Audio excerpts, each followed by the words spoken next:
Welcome, everybody. Thank you for joining us for our Human Rights Speaker Series this evening. And tonight we're going to be focusing on women's rights violations in Iran. As we've seen in the past few years, well, for many years, but especially since the past few years, in America, women's rights are being eroded. And we're fighting for women's rights to choose, voting rights, which all affect women. And we brought this, Councilmember Erickson and I brought this Human Rights Speaker Series forward because when women's rights in any other country are taken away, it's important to look at why and understand where women don't have rights, because what happens outside of our city of West Hollywood is still very, very important, especially since we are such a feminist city and we were the first city that declared the women's right to choose and was a pro-choice city in America. We also have a vibrant Iranian American community in Los Angeles County and many Iranian Americans, first, second, and third generation, that do live in our city of West Hollywood. And these issues are pertinent to more than 700,000 Iranian Americans that live in LA County and those that live in our city. Without further ado, I want to also thank staff for the work that they've done putting this together. And we also have a Q&A later on in the program, and you're welcome to put your questions in the YouTube chat, and our staff will send them over to us, and hopefully we'll be able to get to them. But please go ahead and send questions. We have an incredible panel, and before I bring them up, I would like to have Councilmember John Erickson go ahead and make some remarks. Thank you so much, Mayor Pro Tem Shine. It was an honor to co-sponsor this with you, and I want to thank all of my colleagues for sponsoring another Human Rights Speaker Series event. Mayor Pro Tem Shine hit the nail right on the head. We're seeing abuses and atrocities all over the world right now, more so than we've ever seen before in my lifetime. But this is something that people from countries like Iran and other places know all too well. And so the triggering moments that when we see our rights back here in the United States being taken away elicit a conversation that's going to be happening tonight, but also elicit feelings that we want to uplift and ensure that the community, our very vibrant and rich Iranian American community here in West Hollywood and Los Angeles, can have that space to share. I'm thankful to all of the panelists. I want to thank staff for putting today's event on, and I'm going to turn it over now to my colleague, our colleague, Councilmember Lindsay Horvath. Thank you so much. It is an honor and a pleasure to be here with you and to have this all-important conversation as part of our Human Rights Speaker Series here in West Hollywood. I want to thank my colleagues for introducing this item and our staff for supporting this item, and all of our panelists who are just so fierce and fabulous and wonderful and informative to help us truly understand what is happening, what role we can play, and what we ought to know as a community that is supporting our Iranian American community here in West Hollywood and in the broader region. It's important for us to understand, as Mayor Pro Tem Shine said, the trends that are happening internationally. What happens internationally, we are at risk of seeing come right home. And as we've seen trends happening throughout the country on rolling back women's rights, these are signs of worse potential outcomes from government leadership. And so we must remain vigilant. We must educate ourselves, engage in dialogue, and stay activated. So I am grateful we're having this conversation tonight, excited to hear all that will be said and shared, and glad that we'll be able to share this with folks who aren't able to join us tonight. And thank you once again for being here this evening. Thank you, council members, for your support always. We do have an incredible panel, a diverse panel of Iranian American women. You know, a lot of times people don't realize that Iranian Americans, we have such a rich history and such diversity in Iran and abroad. So I want to introduce first Elham Yaqoubian. Elham is an Iranian American writer, translator, political and human rights activist. She published 4 books and numerous articles in both Persian and English, focusing on human rights and minority rights in Iran. After the pro-democracy movement of July 1999 and the arrest of her peers, she was forced to leave Iran and move to the United States and continued her pro-democracy activism. Now she is a board member of a few nonprofit organizations and CFO of the West LA Chamber of Commerce.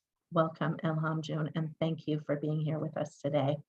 Thank you so much. Thanks for inviting me, and thanks for bringing up such an important items.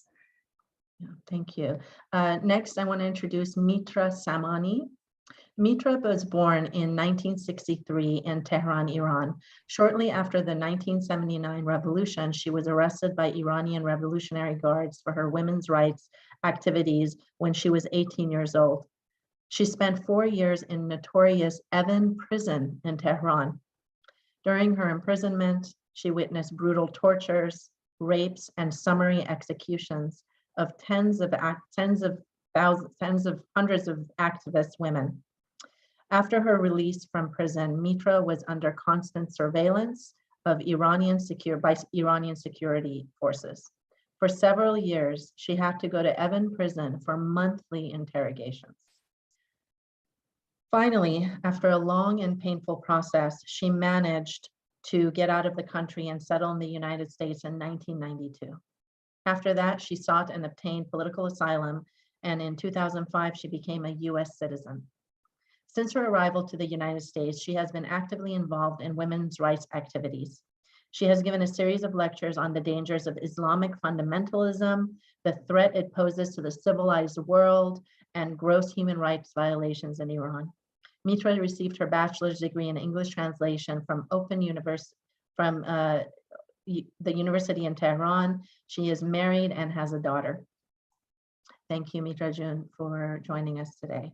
Really is such an honor, and really glad you're here today. Thank you so much, Mayor Pro Tem, for this opportunity, and actually the city of West Hollywood for its continuous support of the Iranian people's struggle for freedom and democracy. It's an honor. Thank you. Thank you. Next, I have the honor of presenting Naima Eckfeld. Naima qualified as an investment advisor after university and worked for 15 years in the financial industry in Canada. She has served as a tutor and coordinator of the educational activities of the local Baha'i communities in Canada and the United States. She currently serves as the secretary of the local spiritual assembly, the governing body of the Baha'is of Los Angeles. Naima John, thank you so much for being here today. Thank you for inviting me. I'm excited to hear our panelists with their rich experience. Yeah, well, thank you for coming. Before we get to questioning our incredible panelists, Mitra Samani provided us with a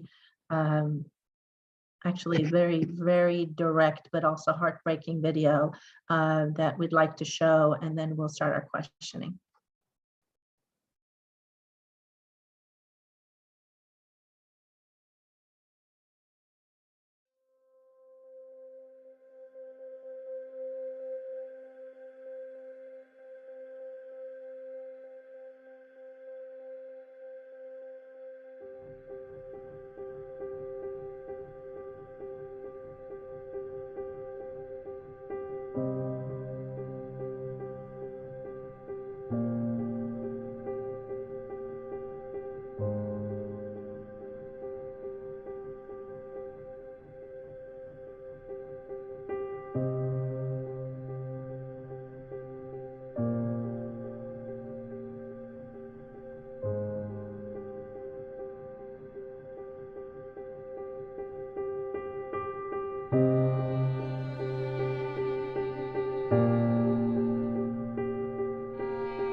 Wow.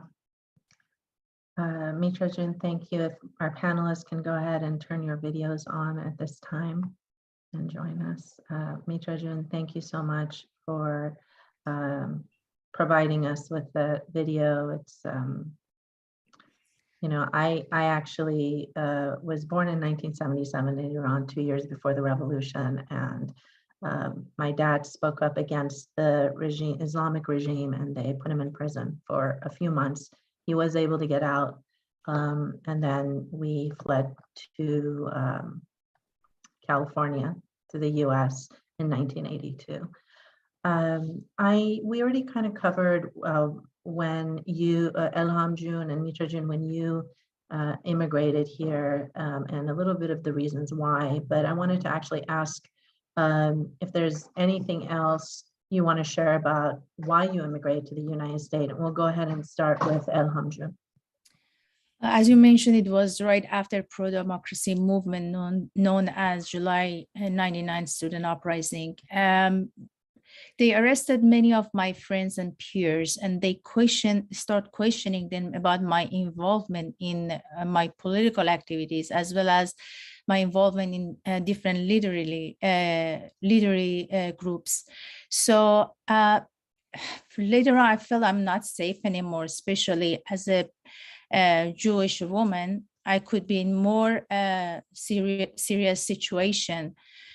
So against my wish, I had to leave Iran. And in fact, just a few days ago, it was the 22nd anniversary of my arrival in Los Angeles. Thank you for sharing. Mitra Jun, what about you? Is there anything you want to add? I mean, we covered a lot. You went through a lot in Iran and sure. at the hands of the Islamic regime, but is there anything you want to add about why you immigrated to the US? Yeah, sure. First of all, if you allow me, I would like to acknowledge my dear friend's son, Ryan Nasir, for making that video last year for an event that we had here in LA, and then on Zoom actually. And then he was actually only 16 years old at the time. And I just want, I know that he's watching, so I'm so proud of you, Ryan. Back to your question, it was in June of 1992 in Iran, when you get arrested and you serve in prison as a political prisoner, your life and your family's life basically turn upside down. And after you get released, you are marked and never safe. So the reason that I immigrated to US was that I was not safe. And then I wanted to be the voice of women in Iran, to be the voice of the voiceless. So that was the reason. Thank you. Thank you so much. Naima Jun, would love to hear when you immigrated to the United States and why. Or I guess you went to Canada first, correct? Yes, it was just after the revolution. I lived in a small town called Gohardasht. I mean, it has grown quite a bit now. So I was in my last year of high school. No, actually, grade 11, high school. And the school called our family and said, you know, you should, we have to expel your daughter from the high school. And the reason was because I talked too much about my faith, because I belong to the Baha'i faith, and so questions would come up, and I would just I talk about it. And in that first part of the revolution, they sent people into the school to come and tell the girls that they should cover their hair and they should wear hijab. And we had an assembly in the school, and I raised my hand and I said, why do we have to do that? And this lady who had come to guide us, she said, well, you know, girls are like sweets and we need to cover them so the boys would not be tempted, you know. And I said, well, why don't we educate the boys to control themselves? That wasn't well received. So anyways, my family sent me to India because it was the first place they could get me to. And so I lived and went to school. I finished my high school in India. In 1981, Canadian government was the first government to grant asylum to the Baha'is because they knew that Baha'is are being persecuted in Iran, and the young people in Iran couldn't go to school. And so that's why I took the asylum. I went to Canada and I lived there. And then it was in 2004 that I came to California. Thank you so much.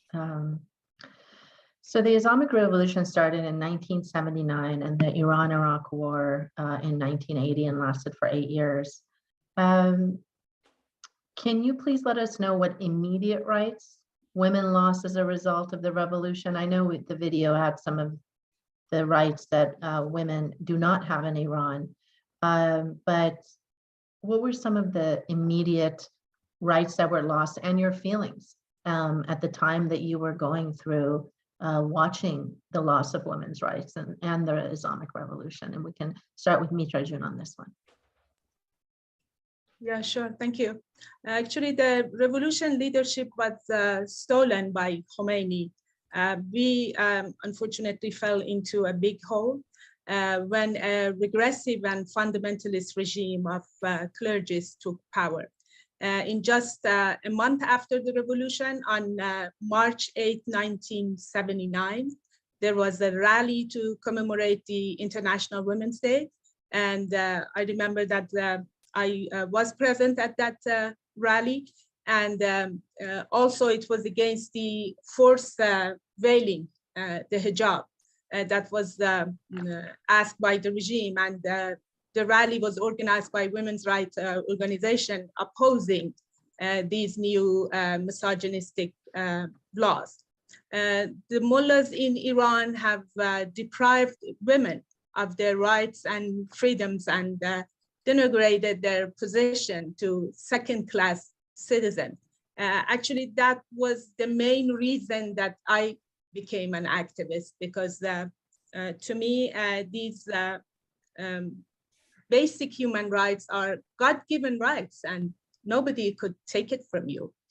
From the first days, the mullahs regime attacked Iranian women to destroy all the rights and achievements they have earned by themselves up to that day. Immediately after they took power, there was a widespread attack on the workplaces to force women to wear government dress code, which was hijab, and to drive them out of work. Sexual apartheid and segregation started with repression and violence. In this current regime, the civil law recognizes the man as the head of the family and has conditioned women's divorce, study, real estate, purchase, citizenship, and even travel upon a man's permission, as you saw in the short video. In the workplace, in government organizations, in factories and production centers, men are favored over women in employment all of a sudden. Therefore, the poverty statistics for women under the poverty line is 5 times that of men. This level of poverty has escalated prostitution in Iran to unprecedented rates, unfortunately. According to the statistics given by the media, since the mullahs have gained power, the increase of prostitution has been 683%. The mullahs have taken away the most basic human rights from women, even the right to live. The value of a woman, they value a woman as half of a man. The Islamic punishments rules, which is the base of the judiciary system in Iran right now, is not only anti-women, but also but has also legalized violence and torture. Iran is one of the few countries that stone people to death for adultery. According to the item 102 of the Islamic punishment rules, a man should be buried up to his waist and a woman up to her chest before starting the word is raj, which means the stoning to death. Thank you. And also I will add that in Iran, LGBTQ people are punished by death as well. And I've also been told that specifically, and please correct me if I'm wrong, if this is wrong, but I've been told that virgins are not allowed to be killed, right? Get the death penalty. So unfortunately, lesbian women and queer identifying women are raped before getting their sentence, so that the distorted interpretation of the Quran by these fundamentalist mullahs are carried out. Yeah, exactly. That was actually the reason that when they executed thousands of girls in Iran in the 80s, they usually been raped the night, right before that they were going to execute them. Yeah. Thank you for mentioning that. Yes, it's horrendous and horrific and awful. And it's still happening, right? So this is not just 1980s and that's when it happened. This is still the case in Iran, all of this, the loss and continued loss of rights. How about you, Elham June? What is your recollection of how you felt when all the revolution happened and the immediate loss of rights for women in Iran? In order to evaluate the situation of women in Iran after 1979, I think Mitra mentions many of what we've lost, but first we have to look at the positive changes happened a few decades prior to the revolution, and then look at the changes to the Constitution of Islamic Republic of Iran ratified after the revolution. If you just want to refer to a couple of positive progress prior to revolution related to topic of our discussion, which is about women and women in different groups like minority women and women in general, one would be aiming to create a homogeneity among Iranians by emphasizing on national identity, as Iranians, despite their different religions and ethnic backgrounds and linguistic backgrounds, which after the revolution, it drastically changed by naming Shia Islam as official religion of the country in the Islamic Constitution. This law alone put non-Shia Muslim in lower level and considered recognized three religious minorities like Jews, Christian, and Zoroastrians as second-degree citizens, and non-recognized religious minorities like Baha'is as unprotected religions. The other change would be women gaining more rights step by step before the revolution, which the new regime annulled many of the reforms based on the Islamic laws right, after revolution. In result, women treated as second degree citizens as well, mandating compulsory hijab and revoking the Family Protection Act that based on that marriage age reverted to 9 years old for the girls, restriction for polygamy and temporary marriage was revoked, and Mitra mentioned so many of the other rights, like women needs permission to travel, women needs to, even for getting, a girl in 9 years, girl can get married, but men can get married 9 years old. But at the same time, if older girl want to marry needs father's permission or grandfather's permission.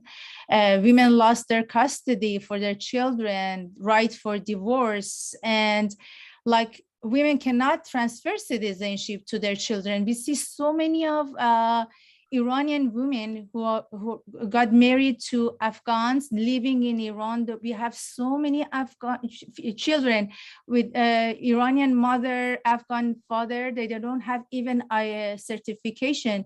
They are not allowed to go to school. They don't have right to many things.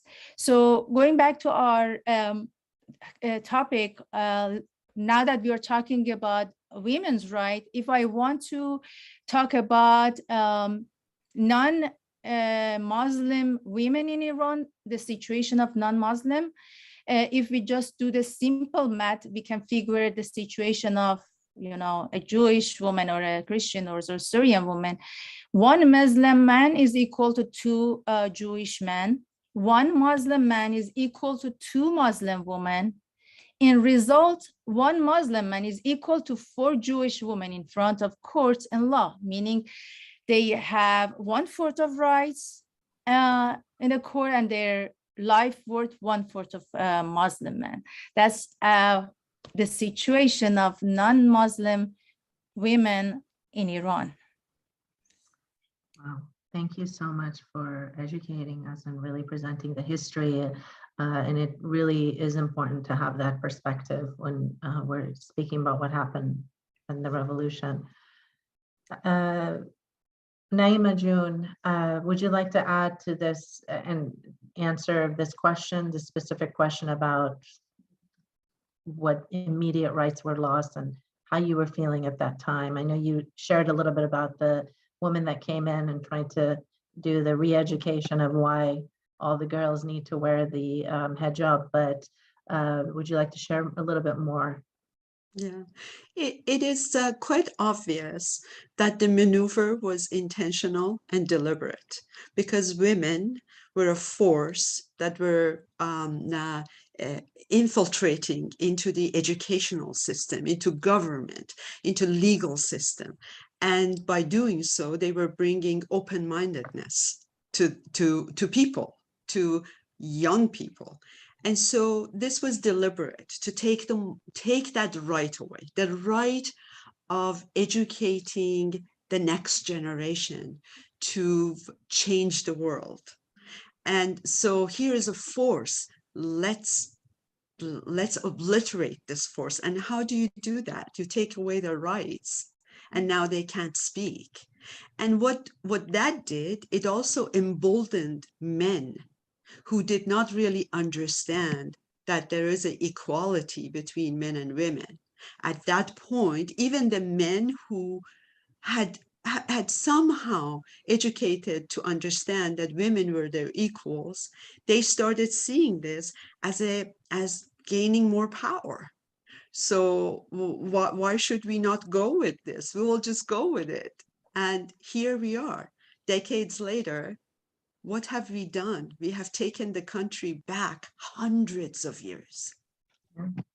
Wow, the parallels of what you just said to what's happened in America, across and happening in America, to women, to LGBTQ folks with the Florida Don't Say Gay bill, with respect to racism that really resurfaced after we had our first Black president, President Obama, and now women's rights under attack when more and more women started getting into power in corporations, in offices across America. And this is a stark parallel to what was going on in Iran. And I believe the women got voting rights, right? Close to the revolution. It wasn't too far. I don't, it was the 1960s. Do any of you know that in Iran, the full voting rights for women was in the 1960s, correct? Yes, early years of 1960s. Yeah. So, Elhamjun, I'm going to start with you. As a, you have a unique perspective as a Jewish Iranian woman. Can you share with us any story about the Islamic regime unique to your experience as a Jewish Iranian woman, and share with us really what anything we may not know specific to the Jewish community and Jewish women in general with respect to this regime. I have to say, every moment of my life in Iran, as a kid, as a student, as an adult, was influenced by anti-Semitic laws. There's a long list of limitations for Jews. When I'm saying Jews, it's all non-Muslims. But now that I'm talking on behalf of Jews, I'm mentioning Jews, which included social, political, and religious rights. It's true that on surface, they say that they are allowed to perform their religious rituals, but the restrictions that we experience are far greater than the rights that they say that they gave us. For the last 4 decades, regime used every tools to promote anti-Semitism from every angle. Books, media, including radio and TV stations, through different programs, even movies. They try to broadcast anti-Semitic, anti-Jewish propaganda by characterizing negative figure with vicious, corrupt, and stingy and conspirative personalities as Jews. One of other political instruments to target the Jews in the concepts of Holocaust denial, which led to massive propaganda, including international exhibition of Holocaust cartoons and conferences backed by the government. The social status of Iranian Jews is often signed by fragility and lack of stability because of the linkage of this community to the state of Israel. These kind of propagandas nourished even the new doctrine, leading even some of the oppositions to label any corrupt individuals in the government as crypto Jews. So if I look at my past, when I was living there, in my school, I had dealt with discrimination. You know, our school was in District 6, and funny that our school was the only school during high school that most of the year they didn't send any teacher for important subjects, and just because they wanted to pressure our community. These are just a very simple, and very, limited. Just an example. The other thing, like whatever the Jewish community do, they are on target to link them to Israel and mark them as Zionists and label them as Zionists and put more pressure on them. So that's just brief experience that I had when I was in Iran. Are you able to safely return to Iran? In general, there is no guarantee for any individual to travel because these regimes' actions are not predictable. But I'm not really sure after the reports they publish about me and my activities, with lots of course, exaggeration in number of news agencies close to the security intelligence organizations. I want to test if I would be safe or not. Yes, exactly.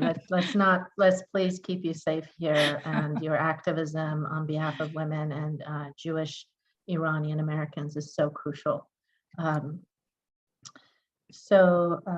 June, what about you? By the way, for our audience, I keep saying June. It's a polite way. You add June at the end of names. It means dear, that we bestow on each other as Iranian Americans. So Naima June, can you give us your unique perspective as a Baha'i Iranian woman and share with us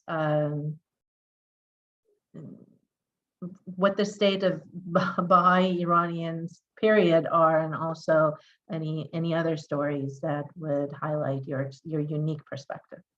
Mm-hmm. Well, Baha'i Iranians had never had any rest in Iran. Even during the Shah, many of the Baha'i educational institutions were actually closed. We had a school called, for girls, called School of Tarbiyat, which means actually education. And this school was closed.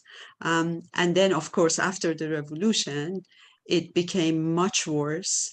There was everything to be done to get Baha'is to convert to Islam. Their properties were confiscated, their leaders, I mean, we don't have leaders, we have consultative bodies. Members of our consultative bodies were taken and executed, some of whom we don't even know where they are buried. Shortly after the revolution, they made it very difficult, in fact, almost non-existent for Baha'i for Baha'i children to get higher education. So there was absolutely no way for Baha'i youth to go to university. And of course, when you have so much pressure, you become more creative and you come up with ways to create ways to do the things that you hold very dear to yourself. And so what the Baha'is have done over the years in Iran is that they have created a school called Baha'i Higher Education Institute. And this institute, where Baha'i children actually go and get higher education, is actually accredited by many, many universities around the world, including in the US too. And so many a times they come and find these institutions and they have actually totally dismantled them, but they have come back together. And so really many atrocities have been done to the Baha'is. My own uncle was one of the members of the consultative body in Karaj. And the whole consultative body was taken in, and after a few months, they executed all of them. And many, many more. My parents, my family members basically escaped Iran. Many Baha'is have had to do that, and many more have stayed, but they have no rights. They have no rights to get many regular, everyday rights of a human being. So, but they endure and they stay. And as far as for me wanting to go back to Iran, no, I'm sorry. I just don't think that, I don't know, like the Elham, I'm not going to test it, because who knows? Yeah, and my sister is Baha'i, and now you mentioned, this, I have heard through the years of so many of the political prisoners that have been arrested by the Islamic regime that are Baha'i, even though in the Baha'i faith, Baha'is don't actually engage in politics because it creates disunity. And a strong foundation of the Baha'i faith is to unite the entire world. So the absolute lies of this regime that they're arresting Baha'is because they're engaging in politics is really hypocritical and awful.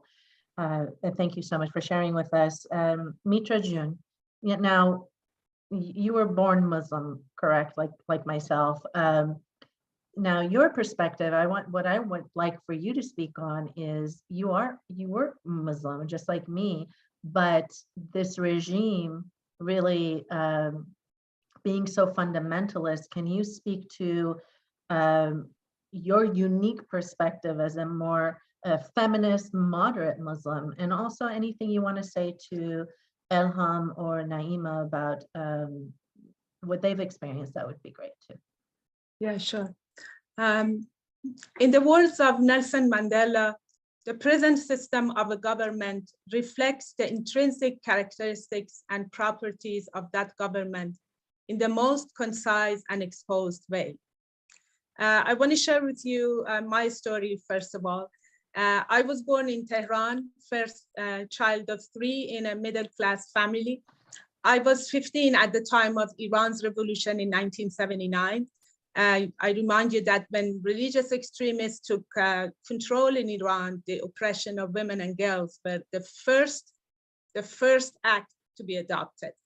That was, as I mentioned, I felt the responsibility to oppose these misogynist laws and became an activist. I was very outspoken at my high school, so I got targeted. I was snatched at 5 p.m. on September 7th, 1981, blindfolded and transferred to prison and spent 4 hellish years in notorious Evin prison in Tehran. I was so scared and shocked at the time by what I was witnessing. The harrowing sounds of screams and floggings were nonstop. Mothers with newborn infants to 70, 75 years old, grandmothers, pregnant women, to teenagers, as I was a teenager myself, were all around me in prison. The torture and beating started the same night of my arrest. The interrogators tied my hands and my feet to a bed, and flogging with an electrical cable to the soles of my feet started. At a point after an hour or so, they asked me to choose among the sizes of the electrical cable that they were going to use for the next round of flogging. So I had to choose, and the thickness was different. I passed out several times, so they used different methods to bring me back to consciousness. After midnight, a new interrogator entered the torture room and asked them to keep 50 lashes for him instead of his nightly prayers. That was the thing that I heard with my own ears. So I was just so shocked to hear that request, flogging a girl, an activist, was equal to his nightly prayer. That was the result of his extremist ideology. And although I was aware of many things that was happening to that point, but it was shocking to me. After several months, I was summoned to a so-called court. I was not allowed to speak. I was blindfolded. No lawyer was present, just a cleric as a judge, and 2 of my interrogators, that they were the torturers at the same time as the prosecutors. I was sentenced to 1 year imprisonment, but they didn't let me out. And the reason, as if they needed one, they told me that I was not repentant. In the early 1980s, Khomeini could not consolidate his absolute rule without genocide. So hundreds were executed every night inside prisons in Iran. I remember the sound of the coup de grace that was administered every single night. And some nights we could count up to 200 plus. And that continued for several months. The regime made a point of publishing long list of names of the executed every single day. High school and university students, teachers, engineers, military personnel, doctors, professors, artists, athletes, and many authors and scientists were executed without anything like a trial. More than 120,000 people have been executed so far in Iran. And Iran is one of the few countries that executes minors, and I think the only country that executed pregnant women. Torture is systematically practiced as an essential tool to demoralize and break the resistance of political prisoners, especially women, like flogging, electrocution, hanging by wrists while being beaten up, summary executions, and rape. Unfortunately, medieval misogyny continues in prisons and in public to this day. with the same perpetrators still in power. You should know that the Iranian president, Ibrahim Raisi, was one of the members of the Death Commission in 1988, when more than 30,000 political prisoners were massacred. Beginning in July of 1988, thousands of political dissidents held in prisons across Iran were forcibly disappeared suddenly. They were mostly young men and women, some just teenagers, unjustly imprisoned because of their political opinions and non-violent political activities. Prisons across the country were put on lockdown, and the authorities suspended family visits without giving any reason. For months, nothing was heard. Gradually, terrifying rumors began to circulate about mass secret executions and the dumping of the bodies in unmarked mass graves. Families' worst fears were confirmed from late October of 1988, when prison visits resumed and authorities informed many families that their loved ones had been executed. However, over the last 33 years, the authorities have cruelly denied them not only a body to mourn over, but also the truth about when, how, and why their loved ones were executed, and what happened to them in their last months, and where their remains are buried. I want everybody to know that all those political prisoners were serving their sentences. One of my cousins was executed at the time. He was in prison for 7 years and was supposed to get released the following year, but the Iranian regime just executed him without informing the family. And up to this day, we don't even know where his burial site is.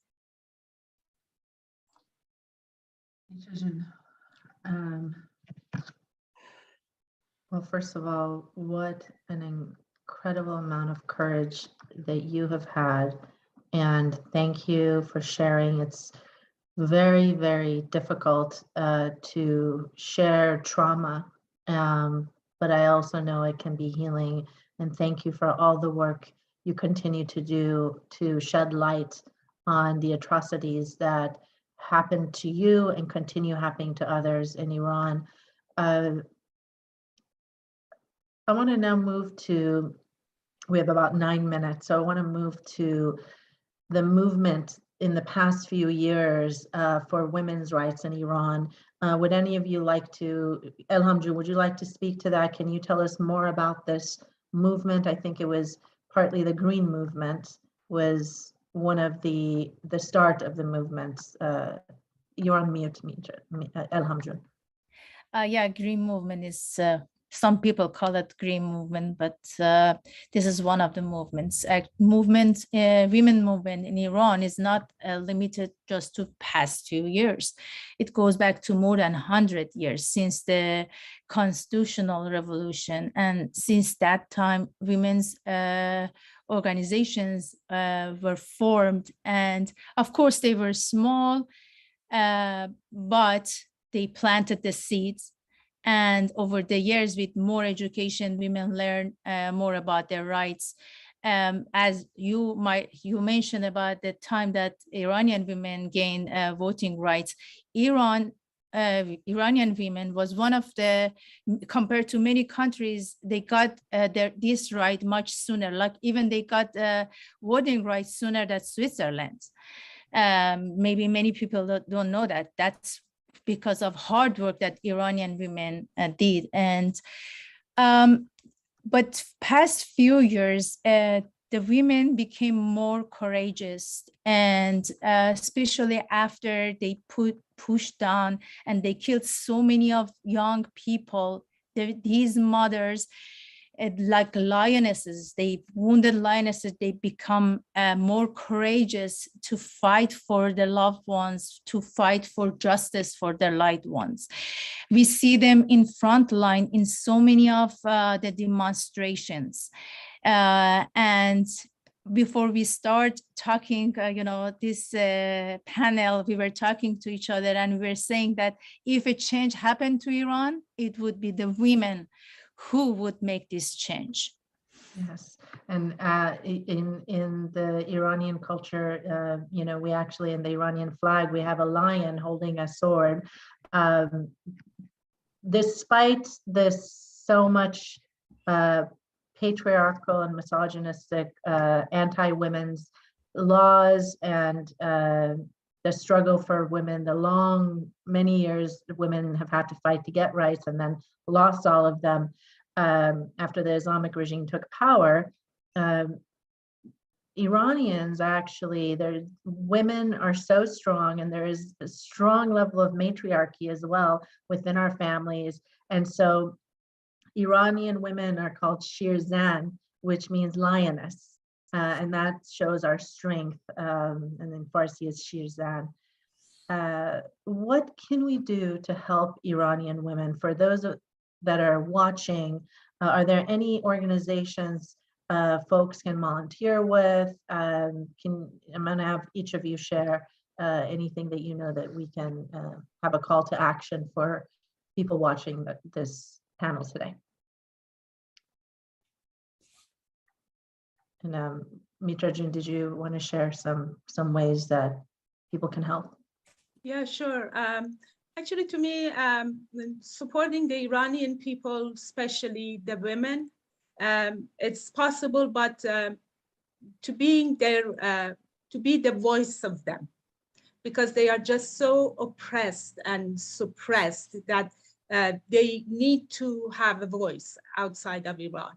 And to support them by drawing a line with their oppressors and be there morally and ethically with the Iranian people and Iranian women especially, and let the Iranian people to be the guiding light of our spoken words and policy. Thank you. And let me add yes, let me please. add something, just because nowadays we see that so many of US and the European policymakers are sitting at a table with the Islamic regime. What we expect is that they don't forget human rights and women's rights in Iran, and not focus on just specific topics, which are important, but human rights shouldn't be ignored. Absolutely, 1000%.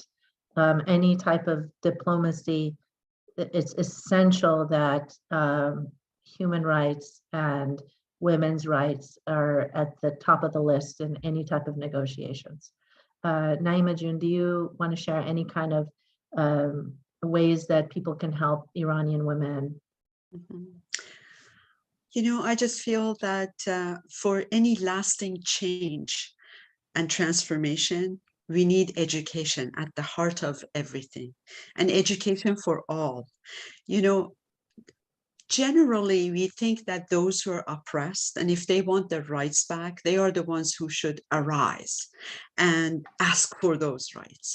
When in fact, it is the opposite. It's those who have not experienced that oppression are the ones who need to arise. It's no different than, for example, prejudice towards race, say in this country. If we just think that, well, the Black should arise and ask that they should not be prejudiced towards, how would that change anything? It's for those of us who have not been subjected to those injustices to understand that injustice, and then to arise and shoulder to shoulder with them, educate ourselves, but educate our communities to understand that this is a human right. I mean, rights of women, what are we talking about? We're talking about the rights of humanity. Humanity is one family. And humanity, if we were looking at it as a bird, these are the two wings of a bird, women and men. What are we saying? Are we saying that it's okay for one wing to have all the power and to smother the other wing? How is that bird is going to fly? How is humanity going to progress if we did that, if we continue doing that? So I think that the more education we give to all people, not just Iranians, not just Iranian women or men, but all people. That's how we bring about change. And change, you know what? It doesn't matter who is suffering in what corner of the world. Anybody who is suffering is a suffering of all. We are one human body. If you get a paper cut, your whole body is suffering, you know? And here we are, we have cut off a whole arm, you know? And so the whole humanity is deprived of this vibrant, amazing, amazing group of people, Persian women, who bring so much love, hospitality, caring. I mean, I don't know any people who have so much love and especially hospitality, and so much they can offer to the entire human family. And so I think, to me, is education on all levels. Absolutely. I agree with you. And part of the reason we're having this human rights speaker series is to provide education to our community members. And we've learned so much tonight. I'm honored to have been a moderator and honored to know you incredible women. Thank you for sharing so authentically. Thank you for your activism, for women, for your communities, for all really. And you've definitely educated me even as an Iranian woman. And we must continue to speak to our neighbors, and we must continue to all be allies to each other. Specifically, we have Muslim Iranian women, and Jewish Iranian women, and Baha'i Iranian women. And we all see the thread of oppression that runs through all the communities. And we definitely need to be allies to each other and speak up. And the new word is accomplices, which is what you were speaking to, Naima June, which is not just be a friend to, but be actively, against anti-Semitism, against anti-LGBTQ rights, really anti-racist. And this is the way that we are true allies to each other, really being active.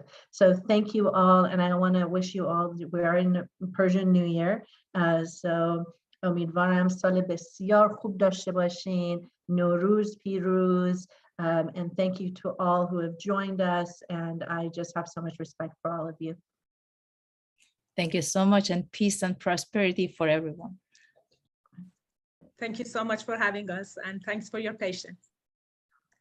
Thank you, Safi. What a wonderful thing you are doing. Continue doing it. Likewise, we all will continue. Thank you. Have a good night.